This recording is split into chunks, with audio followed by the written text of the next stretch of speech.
appear weak when you are strong, and strong when you are weak.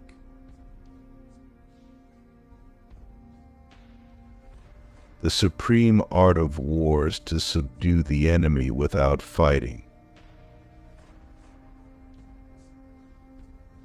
All warfare is based on deception.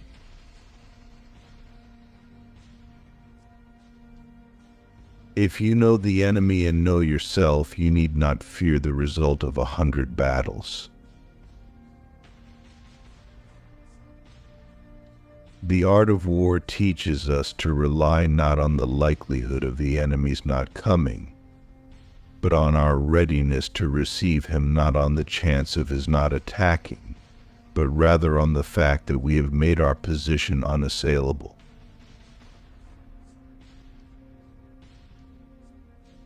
Victorious warriors win first and then go to war, while defeated warriors go to war first and then seek to win.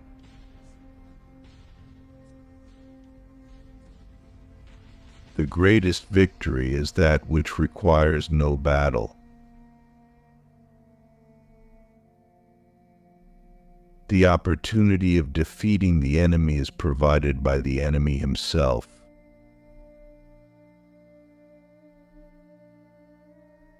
Let your plans be dark and impenetrable as night, and when you move, fall like a thunderbolt. Treat your men as you would your own beloved sons, and they will follow you into the deepest valley. Pretend inferiority and encourage his arrogance.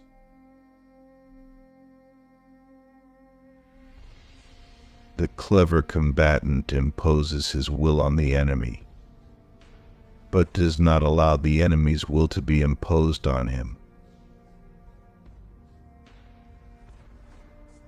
To win 100 victories in 100 battles is not the acme of skill. To subdue the enemy without fighting is the acme of skill.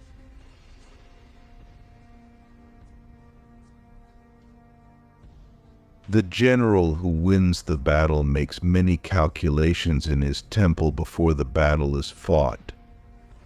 The general who loses makes but few calculations beforehand.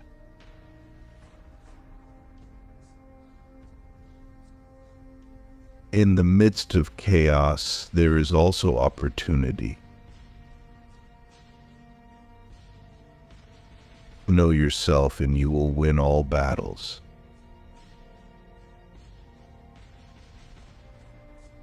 To know things of human life, we must study the art of war.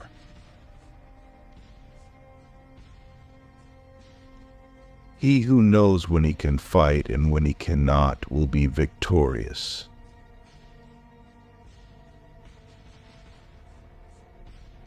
There is no instance of a nation benefiting from prolonged warfare.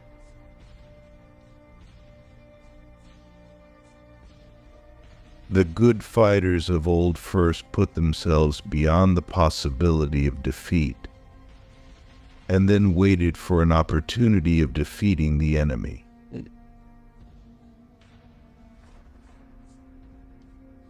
Even the finest sword plunged into salt water will eventually rust. To fight and conquer in all our battles is not supreme excellence. Supreme excellence consists in breaking the enemy's resistance without fighting.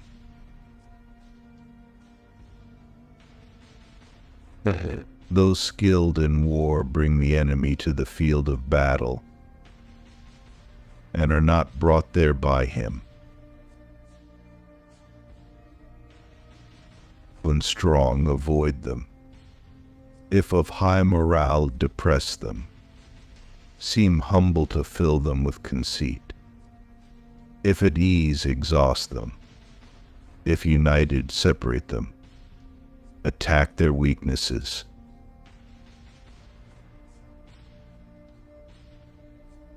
A leader leads by example, not by force. To see victory only when it is within the ken of the common herd is not the acme of excellence. Gauge people with what they expected is what they are able to discern and confirms their projections. It settles them into predictable patterns of response, occupying their minds while you wait for the extraordinary moment.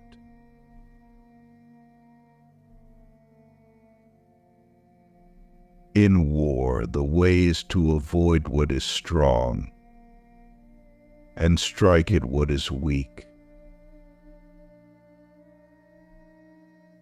Regard your soldiers as your children, and they will follow you into the deepest valleys. Look on them as your own beloved sons, and they will stand by you even unto death.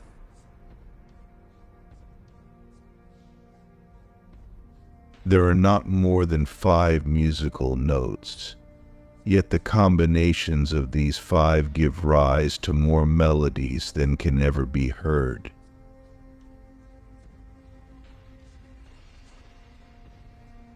If you wait by the river long enough, the bodies of your enemies will float by.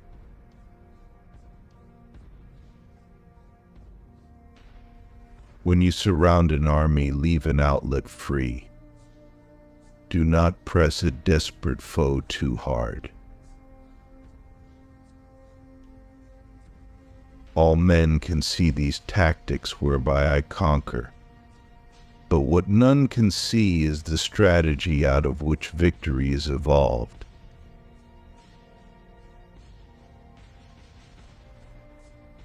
If your enemy is secure at all points, be prepared for him.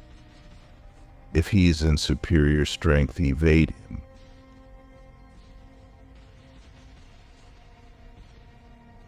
Convince your enemies that he will gain very little by attacking you. This will diminish his enthusiasm.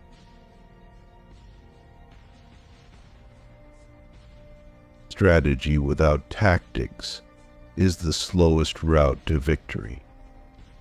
Tactics without strategy is the noise before defeat.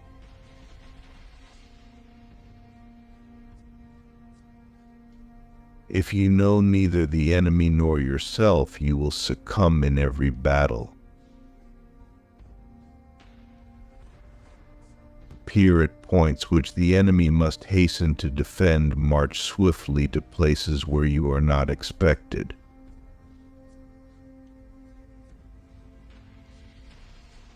He who is prudent and lies in wait for an enemy who is not will be victorious.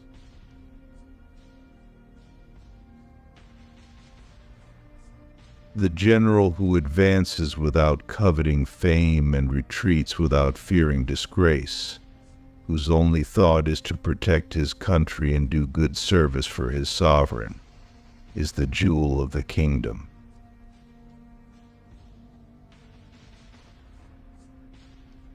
The art of war is of vital importance to the state. It is a matter of life and death, a road either to safety or to ruin. When the enemy is relaxed, make them toil. When full, starve them. When settled, make them move.